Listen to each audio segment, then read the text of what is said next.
अस्सलामु अलैकुम वरहमतुल्लाहि वबरकातुहू। आज हम सूरह अल-बक़रह की एक 10 मिनट की इंस्पायरिंग स्टोरी सुनेंगे। ये कुरान की सबसे लंबी सूरा है, लेकिन इसका पैगाम इतना गहरा और पावरफुल है कि अगर हम समझ लें तो ज़िंदगी बदल सकती है। सूरह अल-बक़रह, हिदायत की कहानी। सूरह अल-बक़रह मदीना में नाजिल हुई और ये सूरह इंसान को हिदायत, सब्र, यकीन और अल्लाह पर भरोसा सिखाती है।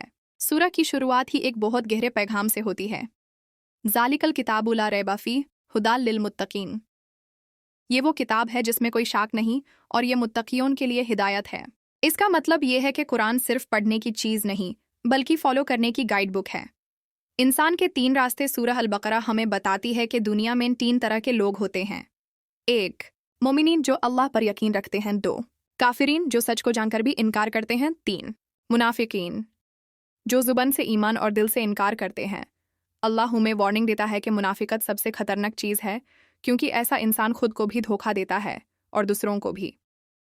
हज़रत आदम की कहानी। फिर अल्लाह हज़रत आदम काबे की कहानी सुनाते हैं।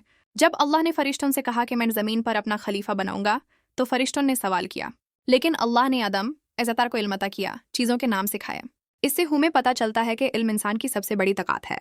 लेकिन फिर शैतान का घमंड सामने आता है। उसने सजदा करने से इनकार किया और इसी घमंड ने उसे अल्लाह की रहमत से दूर कर दिया। यहाँ से हमें लेसन मिलता है, तकब्बुर, घमंड इंसान को गिरा देता है, चाहे वो कितना ही बड़ा क्यों ना हो। बनी इसराइल की कहानी सूरह अल-बक़रह का एक बहुत बड़ा हिस्सा बनी इसराइल की कहानियों पर मबनी है। अल्लाह ने उन पर कितनी ही नेमतें की। फ़िरऔन से निजात, समुंदर का फट जाना, मनो सलवा का खाना, अनबिया का भेजना, लेकिन फिर भी उन्होंने शुक्र कम और सवाल ज़्यादा किए। अल्लाह ने जब उन्हें एक गाय ज़िबा करने का हुक्म दिया तो वो बार बार सवाल करते रहे, रंग क्या हो, कैसी हो, उम्र क्या हो। इससे ही हम सीख मिलती है, जब अल्लाह का हुक्म आ जाए तो क्यों से ज़्यादा कैसे मानूं सोचना चाहिए। ईमान सिर्फ ज़ुबान से नहीं, सूरह अल-बक़रह बार बार याद दिलाती है कि ईमान सिर्फ कहने का नाम नहीं बल्कि अमल का नाम है। नमाज, ज़कत, रोज़ा, सब्र, हलाल और हराम, ये सब एक कंप्लीट लाइफस्टाइल है। अल्लाह फरमाता है कि जो लोग मुश्किल वक्त में सब्र करते हैं वही असल मोमिन होते हैं।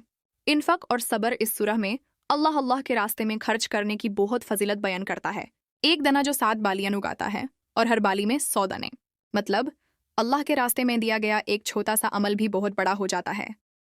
किबला का तब्दील होना। सूरह अल-बक़रह में किबला का तब्दील होना भी जिक्र होता है। मस्जिद अल-अक़सा से मस्जिद अल-हराम। ये सिर्फ डायरेक्शन का चेंज नहीं था बल्कि इम्तिहान था यकीन का। जो सच्चे मोमिन थे उन्होंने बिना सवाल किए अल्लाह का हुक्म मान लिया। आयतुल कुर्सी, कुरान का तज इस सूरह की सबसे मशहूर आयत। आयतुल कुर्सी इस आयत में अल्लाह की कुदरत, इल्म और हिफाजत का बयान है। जो इसे पढ़ता है अल्लाह उसकी हिफाजत फरमाता है। आखिरी दुआ, दिल को हिला देने वाली सूरह अल-बक़रह के आखिरी 2 आयत एक बहुत ही इमोशनल दुआ हैं। अल्लाह किसी जान पर उसकी ताकत से ज़्यादा बोझ नहीं डालता। इससे हमें उम्मीद मिलती है कि चाहे मुश्किल कितनी भी बड़ी हो, अल्लाह जानता है कि हम उससे गुजार सकते हैं। सूरह अल-बक़रह का पैगाम शैतान से बचना, अल्लाह पर यकीन, सब्र और शुक्र, ईमान प्लस अमल, दुआ और तवक्कुल। जो घर सूरह अल-बक़रह से रोशन होता है वहाँ से शैतान भाग जाता है। अल्लाह हमें सूरह अल-बक़रह को समझने, पढ़ने और ज़िंदगी में लाने की तौफ़ीक़ अता फ़रमाए। आमीन।